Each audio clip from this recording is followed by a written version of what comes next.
My name's Sam, and if there's one thing I've learned, it's that family can be the most loaded, most toxic word in the entire dictionary. You want to see true, blatant, soul-crushing favoritism? Forget subtle hints. My parents, Richard and Carol, didn't do subtle. They practically gift-wrapped the entire world for my younger brother. Alex, on a silver platter, while I was lucky to get the scraps that fell off the table. Alex, the golden boy. Alex, who could charm the pants off a nun and then convince her it was her idea. Alex, who wanted for nothing because mom and dad tripped over themselves to give him everything. A brand new car when he turned 16, even though he'd already dinged up dad's sedan twice. Oh, he's just young and spirited, Sam. He needs a reliable vehicle. My first car, a 20-year-old rust bucket I bought with money from my after-school job. College tuition for Alex at some fancy out-of-state liberal arts school he barely attended. He needs to find his passion, Sam, explore his options. Me, community college, working 2 jobs to cover tuition and books for my engineering degree. Why? Because you're so responsible, Sam. You'll figure it out. And women, oh Christ. Alex treated women like Kleenex. Use M, toss M, grab a fresh one. He had this predatory charm, this way of making a girl feel like she was the only one in the world, right up until he got what he wanted. Then, poof, gone. And mom and dad, they'd just chuckle. Oh, that Alex, he's a heartbreaker. Or he's just sowing his wild oats. Sam, young men are like that. As if his serial womanizing was some charming, roguish trait. On the other hand was the serious one. The old soul translation, boring. The guy who actually respected women, who looked for something more than a notch on his bedpost. So when I met Chloe, it felt like the universe had finally cut me a break. We met at a local brewery. I was there with a couple of buddies, trying to unwind after a brutal week at the engineering firm where I actually, worked for a living. She was at the next table with her friends and her laugh man. It just cut through the noise. Bright, genuine. She had these incredible green eyes and a way of looking at you like she was really seeing you, not just sizing you up. We started talking, and it was easy. No games, no pretense. She was smart, funny, ambitious, an architect just starting to make a name for herself. For the first time, in what felt like forever, I felt hopeful. Like maybe I wasn't destined to be the perpetual third wheel in my own damn life. We dated for about 6 months. Good months, happy months. We hiked, we cooked together, we had those long, rambling conversations that last until 3 a.m., where you solve all the world's problems. She got my dry humor. I loved her passion for her work. It felt real, solid. So, naturally, the time came to introduce her to the Morgan clan. I was nervous as hell. Not because I was worried about Chloe, she could handle herself. I was worried. About them, about Alex specifically. The welcome to the family dinner was at my parents' house, the usual Sunday affair. Mom's overcooked roast, Dad holding court about his golf game, and Alex preening like a damn peacock. The moment Chloe walked in, I saw it. That flicker in Alex's eyes, the same one I'd seen 100 times before when a new, attractive female entered his orbit.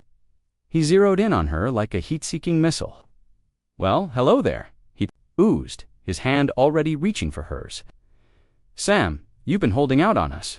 I'm Alex, the better-looking, more interesting brother. I winked at Chloe. I gritted my teeth.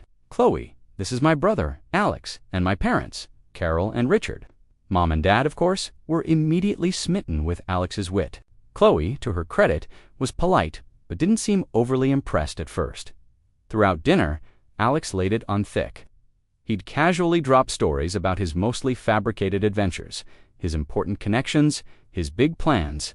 He'd direct all his questions, all his jokes, all his attention to Chloe, practically ignoring everyone else, including me.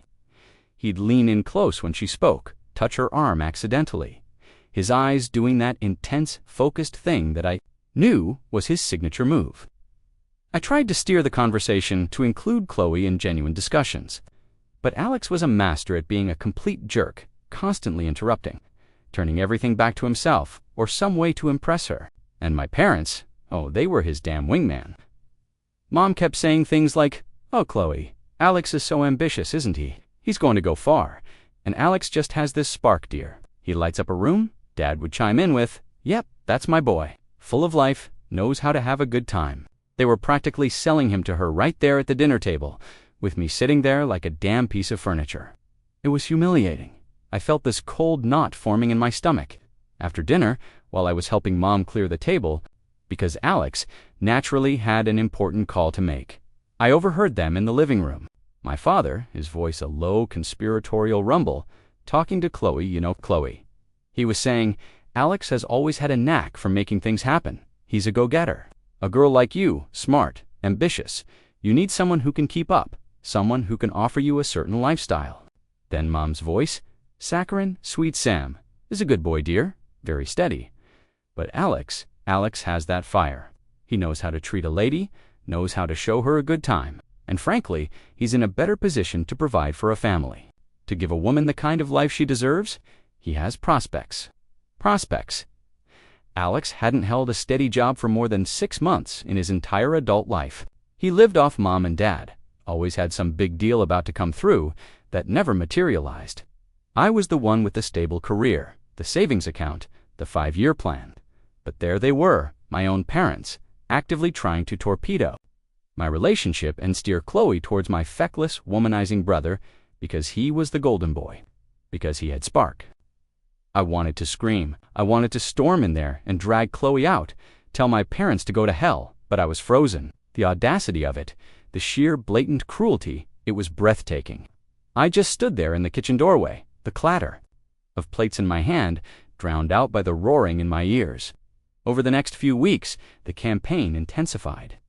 Alex, emboldened by our parents' explicit endorsement, was relentless. He'd accidentally text Chloe things meant for a friend, full of his supposed conquests or exciting plans. He'd show up wherever he knew she might be, her favorite coffee shop, the gym she went to. He'd call her just to chat, just to see how she was doing. He'd send her little gifts, flowers, trinkets he'd probably charge to Mom's credit card, and Chloe... Damn it, Chloe started to respond. At first, she'd tell me about it, laughing it off, saying Alex was a bit much. But then the laughter became a little more strained, her dismissals a little less convincing. She started mentioning him more. Alex said the funniest thing today. Alex recommended this great new band. I tried talking to her, Chloe. You know what he's like, right? He's not serious. He does this with everyone. Oh, Sam, don't be so cynical, she'd say, a new defensiveness in her tone. Maybe he's just being friendly, and your parents really seem to think he's capable. Capable, that word again. My parents had done a number on her. They'd painted Alex as this dynamic, exciting catch, and me as well as steady, reliable, boring. They'd promised her a life of excitement, of being with the favored son, the one who always got what he wanted. Maybe they'd even hinted at future financial security through their continued support of Alex. It was a carefully constructed illusion, and Chloe, who I thought was so smart, so perceptive, was starting to buy into it. The calls from her became less frequent. Our dates started feeling off. She'd be distracted looking at her phone. The easy intimacy we'd shared was replaced by subtle tension. I felt like I was losing her, like she was slipping through my fingers, pulled away by this unholy trinity of my brother and my parents. The knot in my stomach was a permanent resident now. I tried to talk to my parents. What the hell are you doing? I asked them one evening, cornering them in the kitchen. You're actively trying to break up me and Chloe so Alex can have a shot at her. Do you have any idea how messed up that is? Mom just wrung her hands. Samuel, dear, we just want what's best for everyone. Alex is very taken with Chloe, and honestly, we think she'd be a good influence on him, and she deserves someone. Exciting, exciting, I nearly choked. You mean someone who will cheat on her in 6 months? Someone who can't hold down a job? That's what you want for her? What about what I want? What about the fact that I actually love her? Dad just scowled. Don't be dramatic, Sam. Alex is settling down. Chloe could be the one. And frankly, son, you've always been a bit too intense for your own good. Lighten up. If Chloe prefers Alex, well, that's her choice. Maybe you should look at why. My own father telling me it was my fault. The betrayal was so profound, it left me speechless. There was no reasoning with him. They lived in Alex's orbit, and everyone else was just a supporting character. The end came faster than I expected, and uglier. Chloe had been distant for a solid week, excuses for not seeing me. Short, clipped phone calls. I knew deep down what was happening, but a part of me, the stupid, hopeful part, kept trying to deny it. Then, one Saturday afternoon, I'd had enough. I needed to see her, to talk to her properly. I drove over to her apartment. Her car was there. I rang the bell, no answer. Rang again, nothing. I had a spare key she'd given me months ago, just in case. My gut was screaming at me not to use it, but I couldn't stop myself. I let myself in. Her apartment was quiet. Too quiet. "Chloe," I called out. And then I heard it, a muffled sound from the bedroom. A giggle, a distinctly male chuckle that I knew all too well. My blood turned to ice. I walked towards the bedroom, each step feeling like I was wading through cement. The door was slightly ajar. I pushed it open, and there they were, Alex and Chloe in her bed, tangled together, laughing about something. The sheets were a mess. Their clothes were strewn on the floor. The air was thick with the stench of their betrayal. They didn't see me at first. Then Alex glanced up, his eyes widening in momentary shock, quickly replaced by a smug, triumphant smirk. Chloe looked horrified. She scrambled to pull the sheet up, her face a mask of guilt and shame. "Sam," she gasped. I didn't say a word. I couldn't. The pain was a physical thing, a white-hot poker searing through my chest. I just stared at them, at the wreckage of my trust, my love, my hope. Alex, my brother, who'd stolen everything from me his entire life, had now stolen the one person I thought was mine. And Chloe, the woman I'd bared my soul to, had chosen the lies, the superficiality, the family-endorsed betrayal. I turned and walked out. I didn't slam the door. I didn't yell. I just walked out. The image of them together burned into my brain. I drove home in a daze, the world a blur of unfocused light and sound. The pain was unbearable, but beneath it, something else was starting to stir. A cold, hard anger, a deep, resonant rage that had been simmering for years, finally boiling over. They thought they'd won. They thought they could just take and take and take, and I'd just roll over and accept it. My parents, Alex, even Chloe, they had underestimated me. They had mistaken my patience for weakness, my loyalty for stupidity. They were about to find out how wrong they were. That night, I didn't sleep. I sat at my computer, the glow of the screen illuminating my face. The initial shock, the grief, it was still there. A raw, gaping wound. But it was being overshadowed by a chilling clarity. They had declared war, and I was going to finish it. My revenge wouldn't be loud and messy, not at first. It would be precise. Calculated. Alex, for all his charm, was a house of cards. Carefully constructed image built on lies, parental handouts, and a string of broken hearts. He had a reputation to maintain this image of the successful, charismatic go-getter. It was time to pull out the foundations. Alex had a habit of bragging about his conquests, about his almost business deals, about how he could talk his way into or out of anything. He also had a habit of being incredibly careless online, his social media. A curated stream of exaggerated successes and carefully angled selfies. But I knew where the real dirt was. I'd seen his trashed apartments after wild parties, heard the desperate calls from girls he'd ghosted, even bailed them out of a couple of minor legal scrapes that mom and dad had hushed up. A DUI that was miraculously pleaded down, a couple of unpaid debts to less than savory characters. I'd always kept quiet for the sake of the family. No more. I started digging. Old emails, saved text messages. Alex was an idiot. He never deleted anything. I even reached out anonymously to a couple of the girls he'd treated particularly badly, the ones who'd been genuinely hurt by his callousness. Their stories, when compiled, painted a picture not of a charming rogue, but of a manipulative, narcissistic user. I gathered screenshots of his boastful, often contradictory social media posts. I found evidence of him using mom and dad's money for frivolous luxuries while claiming to be building his empire. Then I created a series of anonymous online profiles, a blog, a couple of throwaway social media accounts, and I started to drip feed the information. Not all at once. That would be too obvious, just little bits here and there. A post about the real life of a local golden boy. An expose on his less than stellar business ethics, complete with anonymized but verifiable details of failed ventures and shady dealings. testimonials from former associates, the girls he'd wronged. I was careful, no direct accusations from me, just information, facts, letting the internet do its work. It took a few weeks, but the ripples started. People in our town talked. Alex's carefully crafted image began to tarnish. His important connections started distancing themselves. The big deals he was always on the verge of closing suddenly evaporated. His social media, once a stream of adoration, started filling up with skeptical comments. With people calling him out on his BS, he became a local pariah, the guy everyone whispered about. The golden boy shine was gone, replaced by a greasy film of public disdain. He tried to fight it, of course, denials, accusations of a smear campaign, but the evidence was too compelling. His charm, for once, couldn't save him. I watched with a cold, detached satisfaction as his world began to crumble. He became withdrawn, paranoid. The life of the party was suddenly persona non grata. Chloe, I heard through the grapevine because I'd cut all direct contact with anyone involved, was starting to see the real Alex, the one stripped bare of his false bravado, his parental safety net now frayed.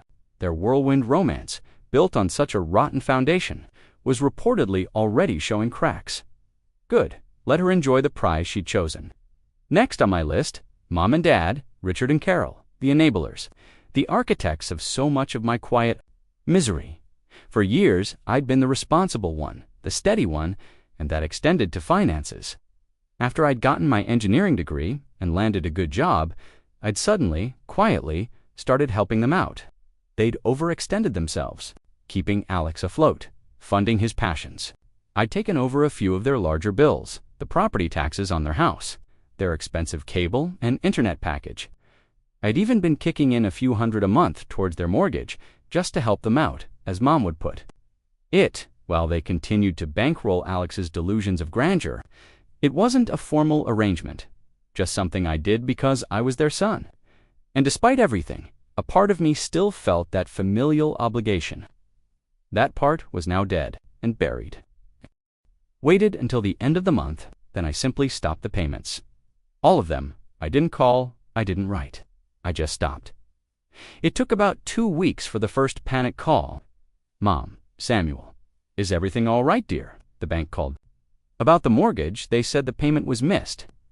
Yes, Mom, everything's fine on my end, I said, my voice calm, almost cheerful. But the mortgage, Sam, you always take care of that. Do I? I feigned surprise. Oh, Mom, things have been a bit tight lately.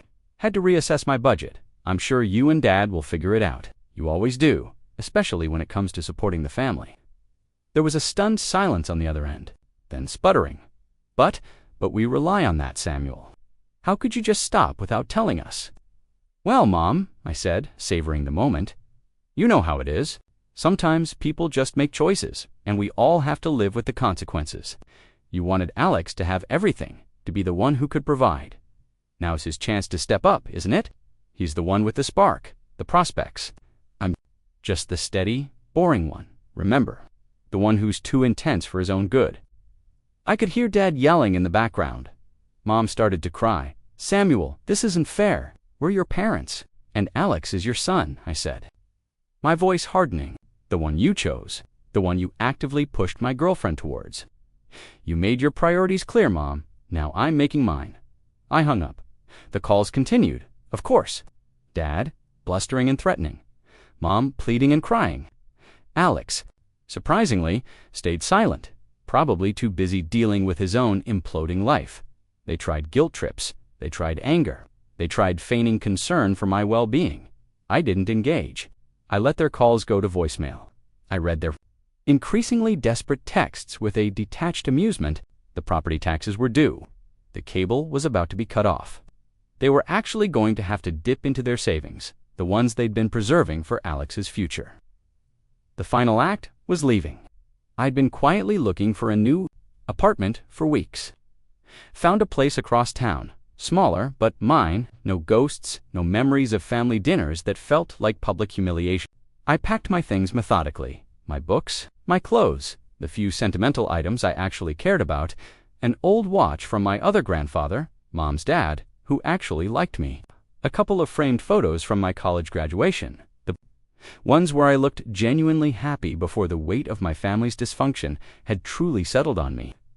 I didn't take much from the house itself. Most of it felt tainted anyway. The day I moved out, I left a note on the kitchen counter. Short, to the point, "Dear Richard, Carol, and Alex, I'm gone. Don't try to find me. Don't try to contact me. You made your choices. I've made mine. Enjoy the life you've built together." Sam, I walked out of that house, the house I'd grown up in, the house that had become a monument to my family's skewed priorities, and I didn't look back. I could almost hear the chaos I was leaving behind, the frantic phone calls between them, the arguments, the blame being thrown around like confetti at a doomed wedding. Alex, stripped of his charm and reputation, probably lashing out. Mom and Dad facing actual financial responsibility for the first time in years, realizing their golden boy was made of lead. And Chloe was probably realizing that. The exciting life she'd chosen came with a very steep, very unpleasant price tag. Was it cruel? Maybe. Was it satisfying? You're goddamn right it was. For years, I'd been the quiet one, the one who absorbed their slights, their dismissals, their blatant favoritism. I played by their rules, hoping that one day they'd see me, really see me. They never did. So I changed the game. I flipped the board. I walked away from the wreckage, leaving them to pick through the pieces of the mess they had created, a mess I'd simply finally illuminated for the world, and for themselves to see. I don't know what the future holds for me. It's a bit terrifying being truly on my own, without even the illusion of a family safety net. But it's also liberating. The weight that's been on my shoulders for decades, it's finally, blessedly, gone. They wanted Alex to be the star. Well, now he can be the star of his own damn tragedy. I'm writing a new script for myself, and in this one, I'm the hero, or at least the survivor who finally got a chance to breathe. And honestly, that's more than enough